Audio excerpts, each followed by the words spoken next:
Hello guys, কেমন আছেন? আশা করি ভালো আছেন। তো আজকের ভিডিওতে আমি একটি ইম্পর্টেন্ট টপিক নিয়ে আসছি।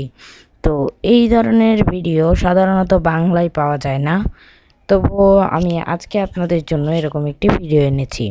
তো এখানে ল্যাপটপের যে ডেস্কটপ দেখছেন, তো এগুলোকে অনেকে ভাবেন যে কিভাবে টিভিতে মানে অ্যান্ড্রয়েড টিভিতে নিয়ে যাবেন। তো আজকে আমি এই সম্পর্কেই বলবো।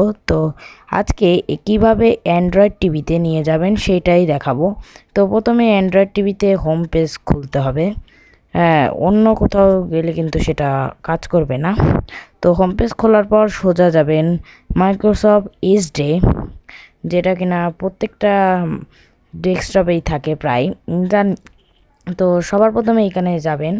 যাওয়ার পর এরকম একটি ইন্টারফেস ওপেন হবে, যেখান থেকে সবার প্রথমে এর কোনায় দেখতে পাবেন তিনটা ডট আছে, মানে থ্রি ডটে ক্লিক করবেন। ক্লিক করার পর নিচের দিকে স্ক্রল করতে হবে। নিচের দিকে স্ক্রল করার পর এখানে দেখতে পাবেন মোর টুলস। তো এখানে একবার ক্লিক করবেন।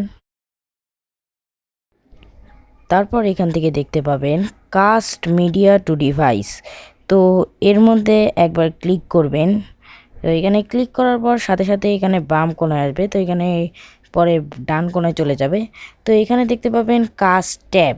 তো এখান থেকে সবার প্রথমে সোর্সকে কাস্ট স্ক্রিন করে নেবেন। দেন এখানে আপনার টিভির নাম শো করবে, যেটা কিনা আপনার হোম পেজে থাকলেই হবে, মানে এমনি টিভিতে থাকলেই হবে, কিন্তু সেখানে অ্যাভাইলেবল লেখা থাকবে না।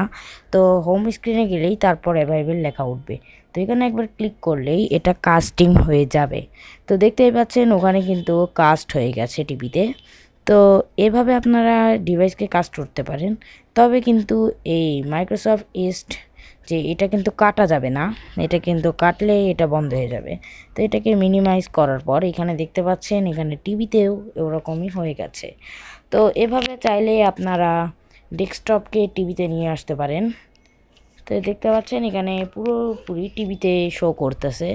তো এভাবে কিন্তু মানে করতে পারবেন। তো এখানে আমি ইউটিউব ওপেন করলে এখানে সরাসরি ইউটিউবেই ওপেন হবে।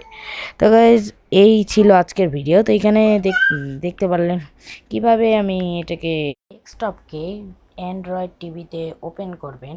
তো ভিডিওটি ভালো লাগলে অবশ্যই একটি লাইক করে দিবেন এবং সাবস্ক্রাইব করে দিবেন গাইজ। এটা হচ্ছে আমার একটা নতুন চ্যানেল। গাইজ, আজকের মতো এই পর্যন্তই।